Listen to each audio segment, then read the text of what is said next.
자, 여러분 안녕하세요. 지난 시간에는 선정과 풍수 지리설의 유행에 대해서 학습했고, 이번 시간에는 고려의 통치 체제에 대해서 알아보도록 하겠습니다. 자, 고려는 어떻게 성립되었을까? 10세기 초반 고려가 후삼국을 통일할 당시 중국과 우리 한반도의 상황에 대해서 간단히 살펴보겠습니다. 먼저 이제 중국은 당나라가 멸망한 이후에 5대 10국으로 분열과 대립이 지속됩니다. 자, 이 가운데 북방에서 새로운 강자, 즉 거란족이 세운 요라는 나라가 중국을 위협하게 되죠. 자, 그리고 두 번째, 우리 한반도의 상황은 신라 말 중앙의 통치력이 악화되고 지방에서 이제 호족 세력들이 강해지면서 사회 혼란이 심화됩니다. 이 가운데 이 견훤의 후백제, 궁예의 후고구려, 그리고 기존에 있었던 이 통일신라, 이 세 나라가 서로 대립하게 되면서 후삼국이 성립하게 됩니다. 자, 근데 이러한 상황을 뒤집는 사건이 일어나죠. 자, 궁예의 뒤를 이어서 고려를 건국한 태조 왕건이 신라와 후백제를 통합하고, 그리고 거란에 의해서 발해가 멸망하면서 발해 유민들을 수용하게 됩니다. 그러면서 진정한 민족의 재통합을 이룩하게 됩니다. 자, 그렇다면 첫 번째 고려의 왕이었던 태조 왕건의 정책을 살펴보겠습니다. 자, 교과서 39페이지를 같이 보면서 내용을 살펴보겠습니다. 자, 태조 왕건의 정책 첫 번째 이게 북진 정책인데요. 평양, 즉 고구려의 수도였던 평양을 서경으로 삼으면서 영토가 조금 더 늘어나게 됩니다. 자, 그 늘어난 영토는 어디냐? 자, 여기 청천강이 있죠. 청천강. 청천강, 서쪽으로 청천강에서 동쪽으로 여기 영흥만 일대에 이르는 이 영토를 새롭게 확보하게 됩니다. 자, 그리고 거란을 적대시하게 되는데, 이 거란 적대시를 하게 되는 구체적 사건은 만부교 사건이죠. 이 만부교 사건은 거란에 의해서 선물로 받게 된 낙타를 만부교 다리 밑에서 굶어 죽게 함으로써 이 거란을 적대시하게 된다라는 것이죠. 그리고 훈요 10조에서도 역시 이 훈요 10조라는 것은 뒤에 살펴보겠지만 고려 태조가 자신의 후손인 고려의 왕들에게 남긴 유언이죠. 여기에 보면 거란의 풍습을 따르지 말라라고 이렇게 되어 있습니다. 자, 그리고 두 번째, 신라 말에 혼란이 일어나게 된 원인은 지방 세력이었던 호족이 강대해지면서 중앙의 통치력이 이제 흔들리게 되는 것에 있는데요. 이 호족들을 어떻게 하느냐에 따라서 고려의 왕권이 좌우되게 됩니다. 그래서 호족을 포섭하거나 견제하게 되는데, 이 호족을 포섭하기 위한 대표적인 정책은 혼인과 사성 정책이 있습니다. 사성 정책이라고 하는 것은 태조의 고려의 왕이죠. 왕건의 왕시성을 호족들한테 줌으로써 이 지방호족 세력을 왕권 세력 안에 포섭시킨다라는 의미가 있고요. 그리고 호족을 견제하기 위해서 사신관과 기인 제도를 실시하게 됩니다. 여기서 이 사신관 제도라고 하는 것은 지방에 있는 호족 세력에게 이 원래 자기의 기존에 있었던 지방에서 이 부호장 이하의 관리들의 이 임명권을 주는 동시에 그 지역에서 불상사가 생겼을 때 이 동반 책임을 지게 함으로써 호족들을 견제하는 역할을 지니고요. 이 기인제도는 일종의 인질제도다라고 보면 되겠습니다. 이 기인제도는 참고로 신라의 상수리 제도를 이어받는 제도다라고 보면 되겠습니다. 자, 그리고 민심통합인데요. 신라가 망하게 된 이유 중에 하나는 이 지방민에 대한 과도한 과세가 있겠죠. 그래서 이 치민 유도를 표방하면서 이 세율을 10분의 1만 걷겠다라고 표방하게 됩니다. 그리고 이 불교를 숭상하게 되는 숭상하는 숭불 정책을 펼치고요. 그리고 후대 왕들에 대한 유언으로서 훈요10조를 남깁니다. 그러니까 앞부분에 북진정책에서 언급했었죠. 그리고 신하들에 대한 훈계로서 정계와 계백 요소를 지어 남기게 됩니다. 자, 그리고 다음으로 이제 해종과 정종이 이제 태조의 뒤를 잇게 되는데요. 이 해종과 정종 때는 외척 간의 정치적 갈등이 심화되면서 왕권이 상당히 불안하게 됩니다. 자, 그 이유는 태조 왕건의 정책 중에 있는데 그게 무엇일까요? 네, 그것은 혼인 정책이죠. 많은 지방 호족과 혼인함으로써 태조 왕건은 자식들을 많이 낳게 됐고, 그리고 그것이 나중에 이 태조가 죽게 된 이후에 이 왕위 다툼을 벌이게 되면서 외척 간의 정치적 갈등이 심화되게 됩니다. 자, 그리고 이 해종과 정종의 뒤를 이어서 이제 광종이 즉위하게 되는데, 이 광종은 앞서서 자기 형들인 해종과 정종이 이 왕권이 취약하기 때문에 이 일찍 죽음을 맞이하게 된 걸 목도했기 때문에 왕권의 안정을 위한 강력한 개혁을 추진하게 됩니다. 이 대표적인 정책이 첫 번째 노비안건법인데, 이 노비안건법은 공신과 호족의 경제적이면서 군사적 기반이었던 이 노비 세력, 즉 이 신라 말 고려 초에 이 호족과 공신 세력이 불법으로 노비를 삼았던, 양인들을 노비로 삼았던 것에서 기한해서 이 원래 신분이 노비가 아니었던 양인들을 원래 신분으로 되돌려주는 정책을 노비안건법이라고 합니다. 자, 이럼으로써 이 공신 호족들의 경제적 군사적 기반이 약화되게 되죠. 자, 근데 부작용도 있습니다. 자, 그 부작용은 무엇일까요? 부작용은 이 노비들이 주인을 헐뜯는 일 등이 부작용으로서 이 신분 질서가 문란해진다라는 부작용도 낳게 되죠. 그리고 이제 두 번째는 기존의 광종 전까지는 호족과 공신 세력이 이 신하들로서 자기 자식들에게 지위를 물려주게 됨으로써 왕권을 강화하기가 좀 힘들었죠. 자, 그런데 후주에서 귀한 중국인이었던 쌍기를 등용해서 왕에게 충성하는 새로운 인물들을 시험으로서 뽑는 과거 제도를 실시하게 됩니다. 자, 이럼으로써 기존의 구세력이었던 공신 호족 세력을 제거하고 왕에게 충성하는 능력 있는 새로운 신세력을 등용함으로써 왕권을 강화하게 됩니다. 자, 그리고 백관의 공복 제정인데, 여기서 말하는 이 공복이라고 하는 것은 유니폼이라고 생각하면 될 것 같습니다. 자, 이럼으로써 위계 질서를 확립한다라는 의미가 있고요. 그리고 자신의 이러한 정책에 반대하는 호족과 공신 세력을 숙청함으로써 강력한 왕권을 이룩하게 됩니다. 그리고 칭제 건원이 있는데, 자, 이것은 개경을 황도라 칭하고 자기 자신을 황제라고 이르게 됩니다. 그리고 독자적인 연호인 광덕과 준풍 등을 사용하게 됩니다. 자, 여기에서 연호라는 건 무엇인지 혹시 아는 학생 있나요? 자, 연호는 중국의 황제만이 지정할 수 있는 것이죠. 자, 그런데 이러한 연호를 독자적으로 만들므로써 이 중국의 황제와 고려의 이 최고 지배자인 왕이 대등하다라는 의미를 갖게 되게 됩니다. 그래서 이 독자적 연호, 광덕, 준풍을 사용한다라는 걸 기억해 두시고요. 자, 사료 읽기, 노비안건법. 자, 노비를 조사하여 시비를 분별하게 하니 종이 그 주인을 배반하는 자가 이루 헤아릴 수 없다. 자, 이로 말미암아 윗사람을 능멸하는 기풍이 크게 행해지니 사람들이 모두 원망하였다. 왕비가 간절히 간하여도 듣지 않았다라는 내용입니다. 자, 노비안건법을 통해서 호족들이 불법으로 가진 노비를 해방함으로써 이 국가 입장에서 갖게 되는 이득이 무엇이죠? 세원이 확보된다라는 것이죠. 세원이 확보되고, 그리고 호족들한테는 강력한 무장력을 가진 노비를 해방함으로써 가장 효과적으로 왕권을 안정시킬 수 있는 정책이 될 수 있었다라는 것을 들 수가 있겠습니다. 자, 그리고 다음으로 넘어가겠습니다. 교과서 40페이지. 자, 유교정치 이념을 내세우다.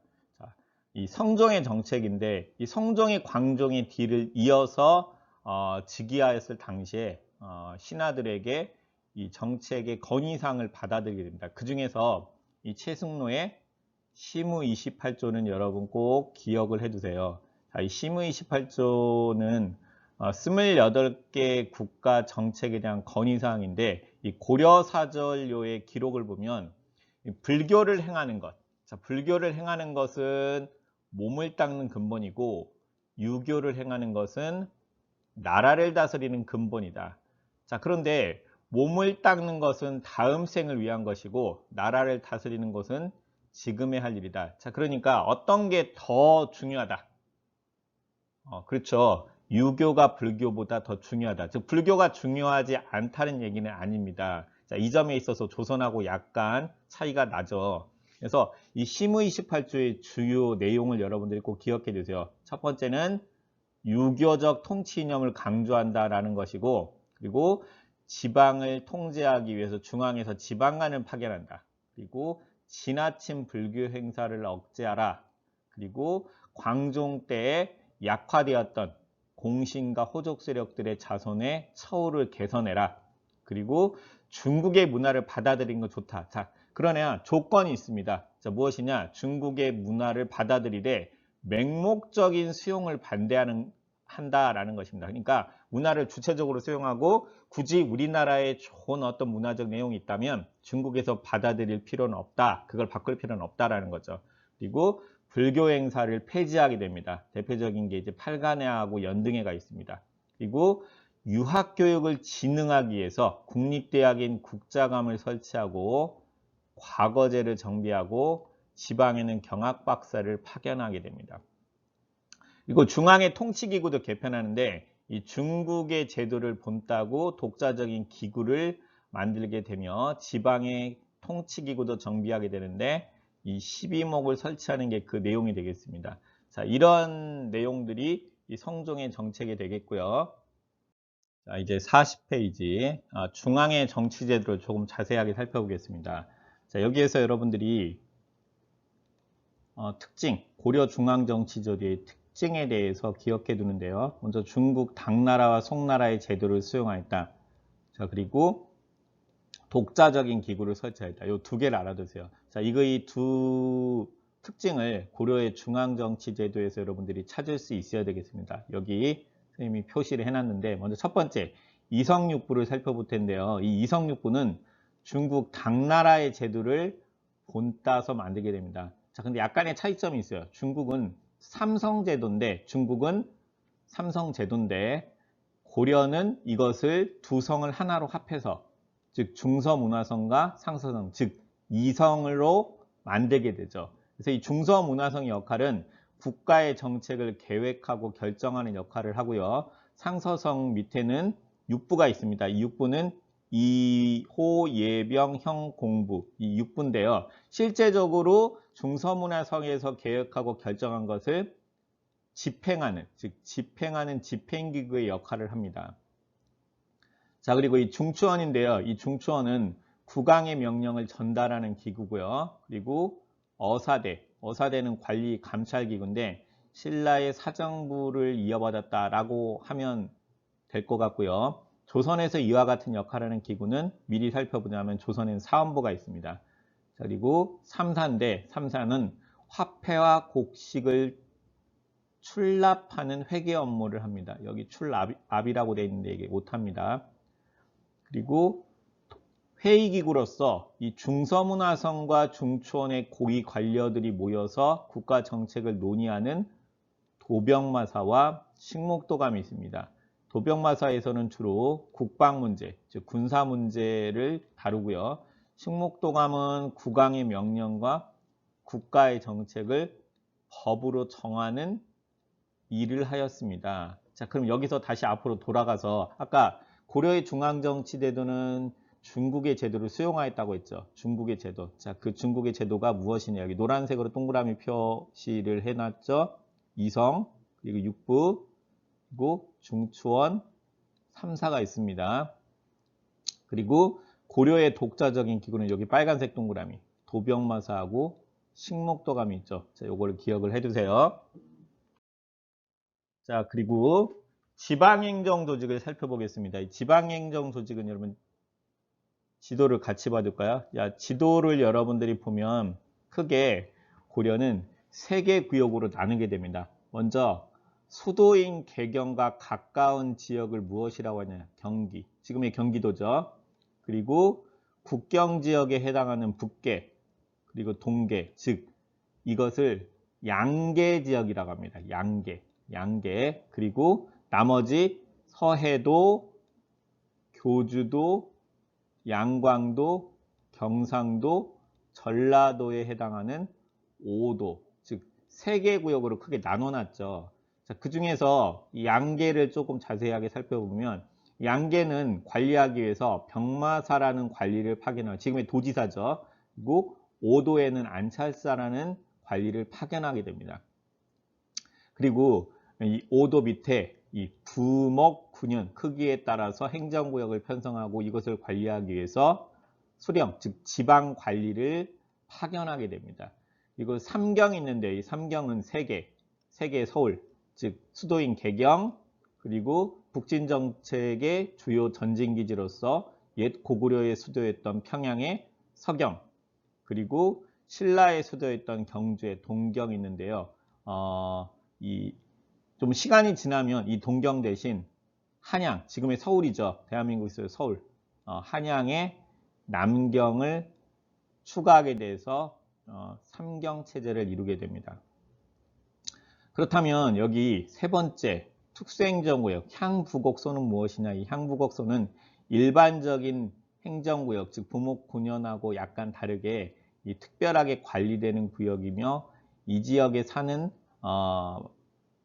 백성들은 일반적인 행정구역의 부목군현의 백성들보다 이 여러 가지로 차별을 받게 됩니다.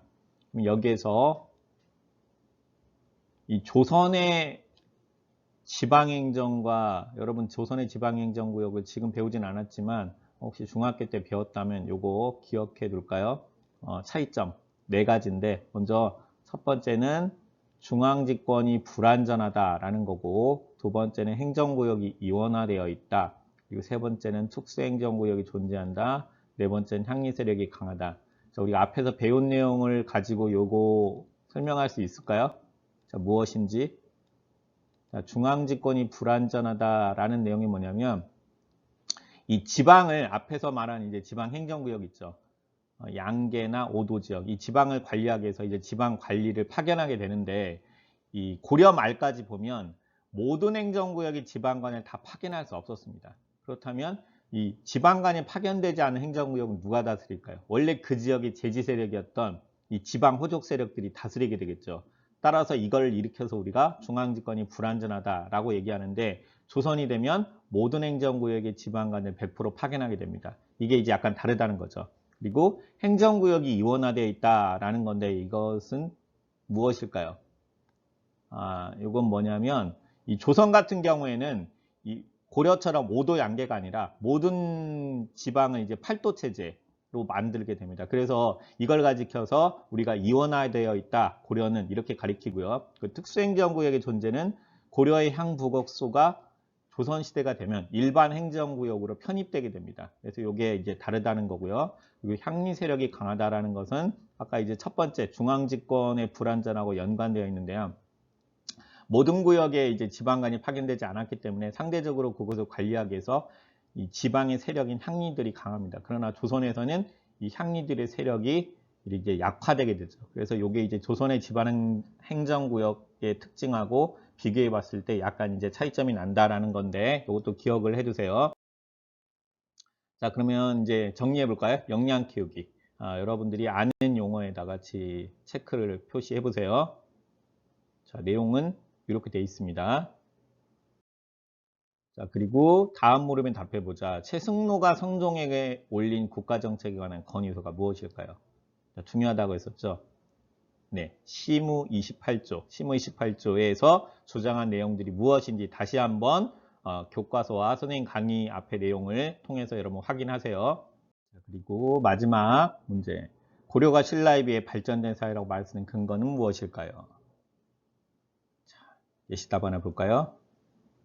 자, 신라가 골품제의 바탕을 둔 엄격한 신분제 사회로서 혈통에 따라 진골귀족이 지배층을 이뤘죠. 자, 그러나 고려는 실력에 따라서 신분 이동이 가능한 유동적인 사회였다.